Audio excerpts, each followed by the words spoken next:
아트 디렉터 어떻게 되냐 이런 질문들을 좀 많이 하시거든요. 일을 그래도 꽤 할 때는 연봉이 거의 2억 이상? 가장 기억에 남는 어떤 작품들? 일단 그 샤이니 아틀란티스가 제 취향에 정말 맞는 작품이어가지고 네. 두 번째로는 좀 TXT 또 인스타 측에서 주는 수익이 있어요. 남편 거 터지고 한 달에 막 거의 1,000만 원 가까이? 진짜? 오! 그랬구나. 오, 진짜? 몰랐네. 오, 1,000만 원이나?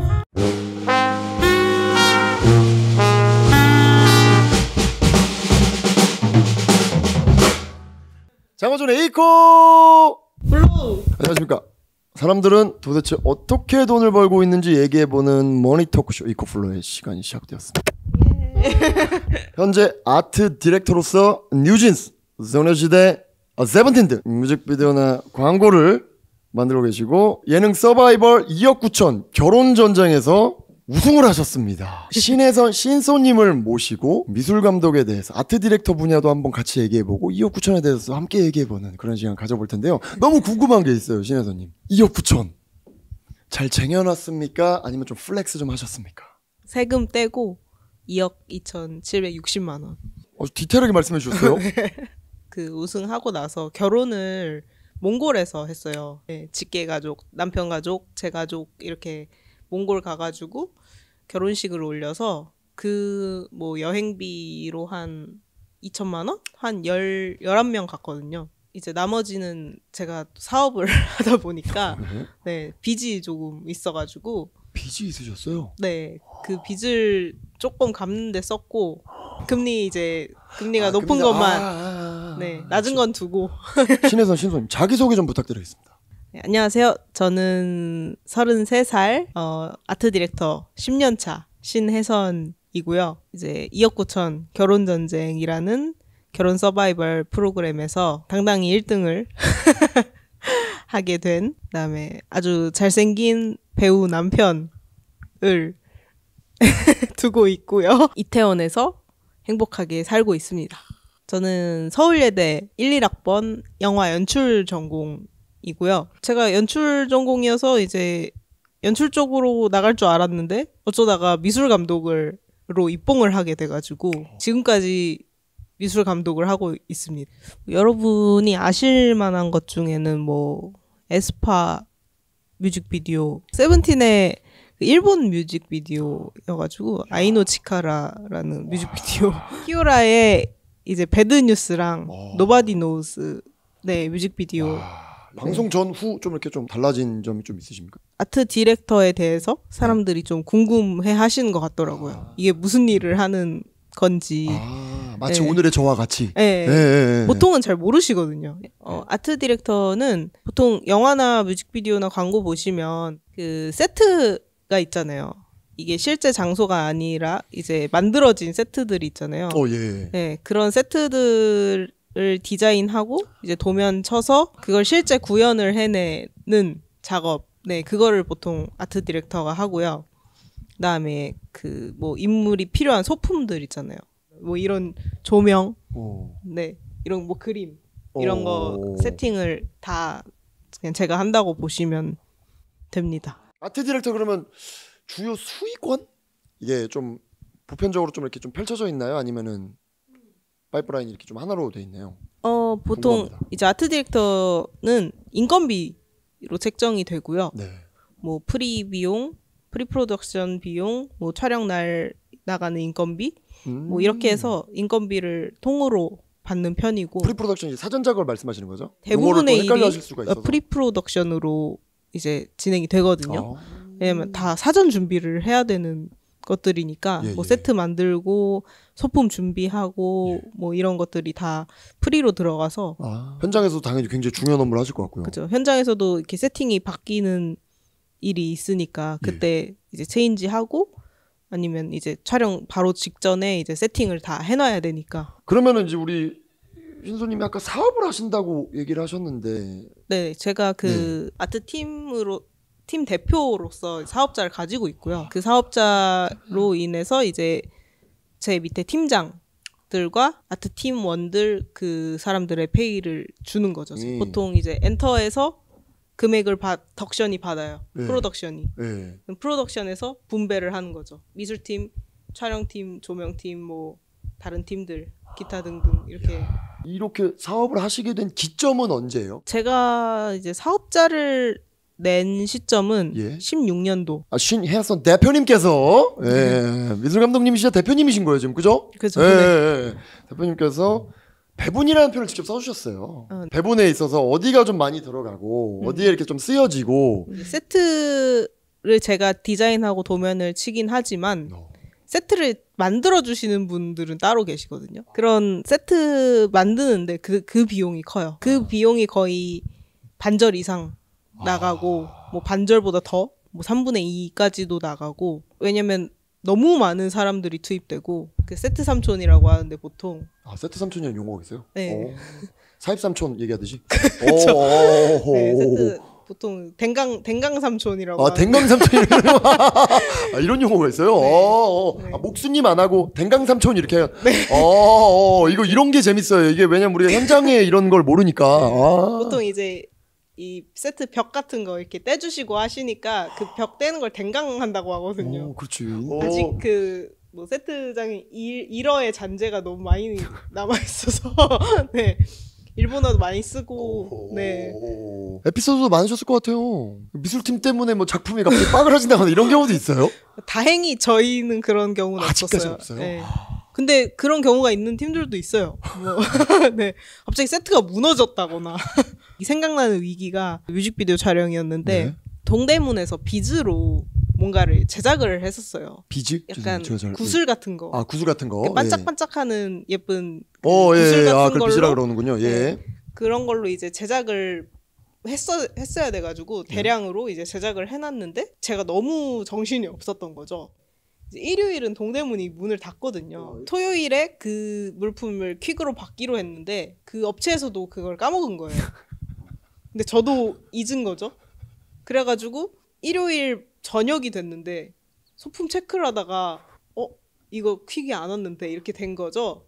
전화를 했는데 일요일이니까 안 받잖아요. 그때도 완전 멘붕이 와서 월요일 아예 첫 신이었거든요. 아예 첫 새벽부터 신이었어가지고 시간이 없으니까 이제 어떻게 하냐 하다가 제가 동대문에 잠입을 할까 그래서 그냥 몰래 가져올까 네 그래서 이제 남편이랑 같이 차를 타고 동대문에 갔어요. 집에서는 또 가깝거든요 동대문이. 그래서 이태원이라고 하셨으니까 그죠? 네, 아까 동대문에 갔는데 들어가려고 했는데 경비원이 있는 거예요.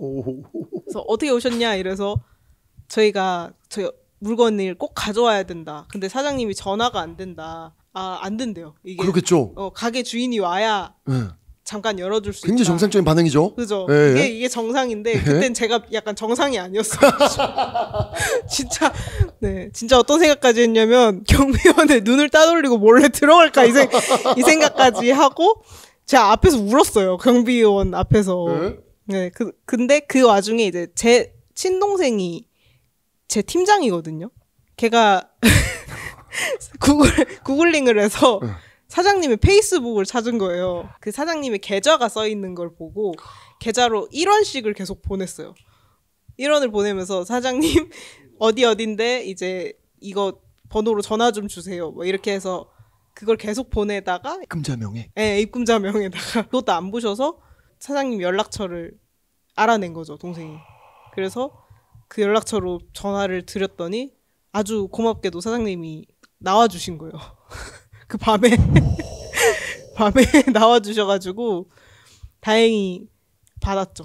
안전하게. 이게 진짜 문제 터졌을 때 이게 해결하는 능력도 그쵸. 굉장히 중요한 것 같아요. 이 사업을 진행하시거나 어떻게든 되긴 하더라고요. 우리가 드라마나 영화에서 봤을 때 막 극적인 상황에서 막 포기하지 않고 막 뭔가를 해결해내는 그런 장면들이 네. 과장이 아니에요. 그렇죠. 그죠? 어떻게든 해야 되거든요. 왜냐면 안 하면 저 때문에 수많은 돈과 인력이 이제 소용이 없게 되니까 부담이 사실 큰 일이죠. 이 위기에서 이렇게 포기하지 않은 이런 모습 때문에 아직까지 그래도 대표님이 진행한 어떠한 일 중에서는 사고가 났다던가 네. 펑크라고 표현해야 될까요 우리가? 네, 그렇죠. 그런 일이 아직까지 안 났던 거예요. 네, 큰 펑크가 없었습니다. 네. 그 중심에 우리의 대한민국의 대표 로맨티스트 도건우님과 네. 대표 로맨티스트. 네? 좋은데? 동생, 여동생, 네. 가족에게 잘하자. 네. 라는 메시지까지 담을 수 있는 거예요, 우리가. 네. 그죠? 맞습니다. 내가 지금 이거를 잘 맡을 수 있을까? 두려움이 좀 있지 않으셨을까요? 있으셨다면 어떻게 극복하셨을까요? 적게는 몇 천에서 많게는 몇 억이 걸려 있잖아요. 이게 제가 잘못하면 그 몇 억을 날릴 수도 있는 거거든요. 사실 너무 부담이 되는 작업이고 저는 근데 저를 좀 믿었던 것 같아요. 스스로를. 네. 이렇게 내가 디자인한 대로 나오면 괜찮겠다라는 네 그런 확신? 그걸 좀 갖는 게 중요한 것 같아요. 내가 약간 진짜 중요한 말이에요. 애매한데라는 생각이 들면 남도 애매하게 느끼는 경우가 많아서 내 확신에서 비롯된 결과물이어야 그렇죠. 상대방도 확신을 갖고 네. 날 믿어주고 작품도 잘 나오고. 제가 못 믿는 거를 남이 믿기는 힘들 것 같아서 진짜 좋은 말이다. 가장 기억에 남는 어떤 작품들. 일단 그 샤이니 아틀란티스가 제 취향에 정말 맞는 작품이어가지고 네. 그것도 기억에 많이 남고 네. 네, 두 번째로는 그 TXT 투모로우 바이 투게더 그 슈가러시 라이드라는 뮤직비디오인데 그것도 꽤 규모가 컸어요. 네. 그게 세트가 두 가지였는데 하나는 숲을 만들었고요. 네, 그 뮤비 안에 숲이 등장하는데 그게 제가 만든 거거든요. 세트장 안에 숲을 제작을 했고 또 세트 하나는 제가 정말 처음 해보는 구조의 세트였어요. 2층 구조인데 뭐 기차와 공터와 화장실과 도로가 합쳐진 세트였어요. 이렇게 약간 추상 기하학적 이런 느낌으로 현실이 가능할지, 그러니까 디자인은 했는데 현실적으로 가능할지도 너무 무서웠고 사실 세트팀도 이거 구조가 너무 무섭다. 밑에 받치는 게 근데 그래서 뭐 결국 위에 이렇게 그 지지대를 하긴 했는데 그거는 CG로 지우긴 했는데 그게 뭔가 제 세트 역사상 큰 도전 이었어서 근데 그 숲도 그렇고 세트도 그렇고 너무 잘 나왔어요. 그래서 고객 만족이 좀 있었던. 와, TXT 팬들분 보시면 지금 되게 좋아할 것 같아요. 아, 그렇죠. 이런 비하인드의 노력이 담긴 네. 멋진 예술품이구나 생각할 거 아니에요. 네, 그렇죠. 야, 멋있다. 어떻게 보면 약간 트렌드의 최전선에 서 있어야 되는 분처럼 느껴져요. 아이디어의 원천 어떻게 얻으십니까? 그냥 많이들 하시는 뭐 핀터레스트에서 이미지들 많이 보시고 오. 네.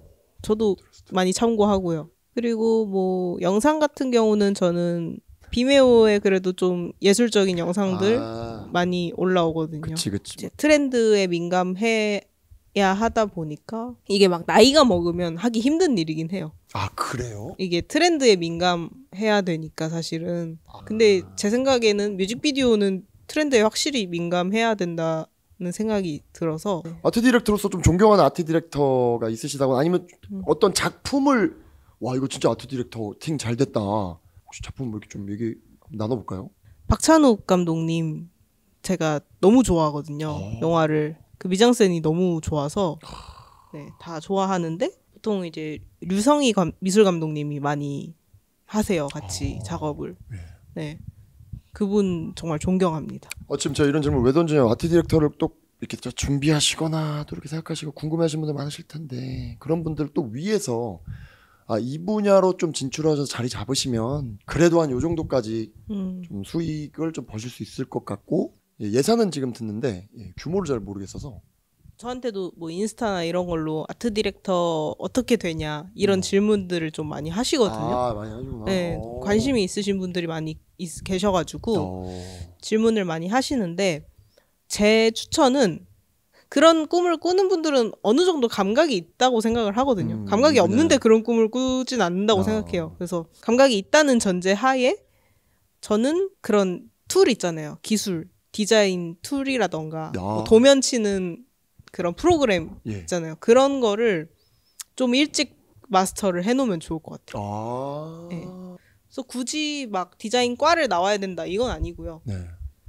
제 추천은 그런 영화나 영상 제작 과를 나와서 인맥을 좀 쌓고 그 사람들이 또 상업에 진출을 하는 사람들이니까.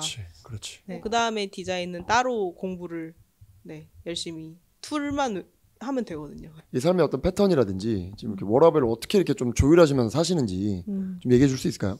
일을 그래도 꽤 할 때는 연봉이 거의 뭐 2억 이상? 많이 할 때. 네. 네. 2억 이상 될 때도 있고. 그럼 20대 때부터 이미 연봉 2억을 하셨다는 걸로 유추가 되는데요, 그죠? 20대 후반에서 30대 초반 이쯤. 네. 대한민국 청년들이 일어나라. 이코플로우의 최초의 사례입니다. 우리 도건우님께서 피디님 옆에 앉아 계셨는데 자꾸 우리 신혜선님에게 꿀 떨어지는 눈빛으로 저한테도 굉장히 지금 새로운 상황입니다. 예, 너무너무 좋습니다. 역시나 도건우님도 많은 분들이 우리 대한민국 대표 로맨티스트로 알고 있습니다. 오늘 신혜선님과 얘기를 나눠보니 그 화면 속의 모든 모습들이 연출된 게 아닌 거다라는 걸 제가 오늘 진짜 느꼈어요. 자기소개 좀 부탁드립니다. 네, 안녕하세요. 신혜선의 남편 구 최강원, 현 도건우 배우로 활동하고 있고요. 오늘 이렇게 같이 출연하게 될 줄 모르고 그냥 그 혜선이 데려다주고 데려와야지 집사 모드로 왔는데 출연까지 하게 돼서 영광입니다. 진짜 함께해서 영광입니다. 도건우님. 예. 그 명언 제가 엄청 좋아합니다. 명언. 사랑과 결혼을 제도로서 이렇게 하셨는데 사랑이 먼저가 돼야지. 근데 그런 말씀하신 거 기억나시나요? 그쵸. 사람들이 요즘 결혼을 먼저 하려고 한다. 결혼은 제도일 뿐이라고 생각한다. 사랑을 먼저 하면 결혼은 자연스럽게 따라오는 결과인데 너무 결과에 집중하는 것 같다. 그런 말을 했었습니다. 남편으로서 아트 디렉터 신혜선은? 아트 디렉터 혜선이는 정말 그 아트 일을 맡을 때는 정말 미친 듯이 일을 하고요. 혜선이가 밥 먹는 걸 정말 좋아해요. 정말 먹는 거를 정말 좋아해요. 거의 먹기 위해 산다고 해도 틀린 말이 아닌데 일할 때는 먹는 걸 잊어버려요. 밥 시간에. 그럼 제가 이제 밥을 해서 주면 그 일하면서 먹고 막 그럴 정도로. 요리도 잘하시는 남자예요? 잘해요. 잘을 하진 않지만 그냥 뭐 남들 하는 건 다. 그리고 요즘 뭐 인터넷 다 나와 있으니까 정성의 차이라고 생각합니다. 잘하는 건 아니고요. 정말 바쁘긴 하거든요. 아트 디렉터 일이. 제가 옆에서 지켜봐도 와 이걸 어떻게 며칠 안에 해내지? 체크해야 될 게 수백 가지? 네, 체크리스트가 수백 가지가 넘어요? 그쵸. 근데 그 중에 하나라도 없으면 대부분 안 되고 아까 말한 것처럼 매일 새로운 프로젝트에 매일 새로운 소품들 매일 새로운 그러니까 뭐 원하는 것들 항상 다르니까 그런 것들을 해내가는 게 정말 멋있죠. 그러면서 감각도 있어야 되고 이게 정말 T적 성향과 F적 성향이 공존해야만 할 수 있는. 음성으로 듣고 눈빛을 계속 보고 있는데 뭐 과장이라든지 연출이 없어요. 연기자신데 지금 연기 안 하고 계세요. 감사합니다. 인스타 활동 열심히 하고 계시는데 뭐 인스타 활동 통해서 좀 부가적인 수익이라든지 수익이 좀 발생되는 게 있는지 궁금합니다. 이제 인스타로 아직 뭐 인플루언서라고 하기에는 좀 그렇지만 어쨌든 비스무리하게 활동을 하고 있으니까 광고가 들어와요. 그런 크리에이터 광고 있잖아요. 그쵸. 괜찮은 것들이면 광고를 받거든요. 그것도 부가수익이 나고 또 인스타 측에서 주는 수익이 있어요. 그 조회수에 따라서. 한때 진짜 그 남편 거 터지고 한창 막 잘 될 때는 뭐 한 달에 막 거의 1,000만 원 가까이 조회수로만. 진짜? 오, 그랬구나. 진짜? 몰랐나? 1,000만 원이나. 전 몰랐어요. 전 또 아예 관심이 없거든요. 그거에서 슬프시거나 그런 건 아니고 좀 눈이 굉장히 왜? 아니, 저는 너무 좋은데. 저 원래 돈에 관심이 잘 없어가지고. 두 분 다 되게 특이하세요. 아니, 방송 끝나고 집에 와서 싸우시는 거 아니죠? 좋죠. 좋은 일이죠. 좋은 일이죠. 네. 어떻게 쓰여지는 것도 큰 관심이 없으신 거예요? 뭐 잘 썼겠죠. 제가 썼겠죠. 뭐 제가 뭐 제 입으로 들어갔겠죠. 혜선이 입으로 들어가고. 어쩐지 맛있는 거 많이 먹더라고요. 결혼하기 전에는 진짜 일도 몰랐는데 예전보다 조금 더 관심이 그래도 생기는 편이라 생겨야 되겠다고 생각을 하고 있어요 요즘에. 사실 제가 막 그렇게 돈 관리를 잘한다고 생각하지 않거든요. 저 약간 플렉스 좀 한탕주의여가지고 오히려 오빠가 더 잘할 것 같아서 관심이 없어서 오히려 잘할 것 같아요. 그래요. 그러면은 우리 오늘 약속 하나 합시다. 1년 뒤에 다시 한번 나오시죠. 돈 관리를 누가 하고 있나? 재밌다. 아트 디렉터로 일하시면서 그래도 또 이렇게 좀 장기적으로 일하기 위한 어떤 우리가 안정성 추구 모두가 다 이렇게 좀 그런 걸 준비를 하잖아요. 네. 그러기 위해서 좀 또 투자하시는 거라든지 준비하시는 거라든지 이런 게 있으실까요? 사실 제가 막 재테크를 잘하는 편이 아니긴 하거든요. 근데 이제 앞으로 좀 해보려고 하긴 해가지고 주식도 하고 있긴 한데 지금 국내 정세가 안 좋잖아요. 국장이 많이 안 좋잖아요. 네. 아까 말한 것처럼 한탕주의여가지고 정확히 말씀드리면 재테크를 잘 못하고 있습니다. 네. 저희처럼 하시면 안 돼요. 앞으로 이제 저희도 이제 알아가 봐야죠. 2025년의 목표가 이제 제가 봤을 때는 재테크가 되지 않을까. 안정적인 가정 그리고 안정적인 직업이 저희는 일단 아니거든요. 배우가 어떻게 안정적이고 그치. 아트 디렉터가 어떻게 그냥 사업가이니까 어떻게 일이 될지 모르니까 새로운 것들을 항상 더 진취적으로 하려는 단계인 것 같아요. 뭐 지금 것도 잘 유지하면서 재테크는 공부 열심히 해야 될 것 같습니다. 주식에 좀 한번 들어가시 크게 들어가시나 보다. 하려면 크게 가야죠. 화끈한 여자예요. 저 아트 디렉터로서 이 직업이 본인에게 가져다준 가장 큰 변화는 무엇일까요? 사실 지금 남편을 만나게 해준 거? 네, 왜냐면 제가 예대를 안 갔더라면 이쪽 일을 뭐 안 했더라면 남편을 못 만났을 수도 있잖아요. 그 남편을 만나기 위한 모든 것이 빌드업이지 않았을까? 제 인생에서. 감사하네요. 앞으로 도전해보고 싶은 직업이나 목표가 있다면 무엇인지 너무 궁금합니다. 저는 사실 최종 목표는 배우 엔터테인먼트를 차리는 겁니다. 남편이 배우기도 하고 뭔가 사람들의 니즈 파악을 제가 좀 잘 한다고 생각을 해서 그리고 제가 그 무명 시절일 때 찍었던 배우들이 지금 다 톱스타예요. 정말 한 명도 빠짐없이. 누굴까요? 이종석 씨, 지창욱 씨, 김우빈 씨. 한 명 빼고 다 됐어요. 한 명이 누구예요? 저요. 도 네, 저. 네. 아직이야. 아직이죠. 아직 검증은 되지 않았지만 아직 찍은 사람 중에 안 된 사람 한 명 있다. 진행 중. 언젠간 된다. 남편으로 찍어가지고 남편으로는 성공한 것 같은데 배우로 빨리 성공해야죠. 아니 두 분 젊으시잖아요. 그럼 내가 찍으면 다 돼. 그 믿음에 부응할 수 있도록 열심히 해보겠습니다. 그래서 이제 배우 엔터를 차리고 싶고 이제 남편이 그때 되면 이제 톱스타로서 제 엔터의 이제 대표 배우였으면 좋겠다는 바람이. 약속 하나만 더 해주세요. 네. 두 분 정말 잘 되실 것 같거든요. 정말 잘 됐을 때 이코플로 잊지 않고 한 번 더 나와주기. 그럼요. 지금까지 장호준의 이코플로였습니다.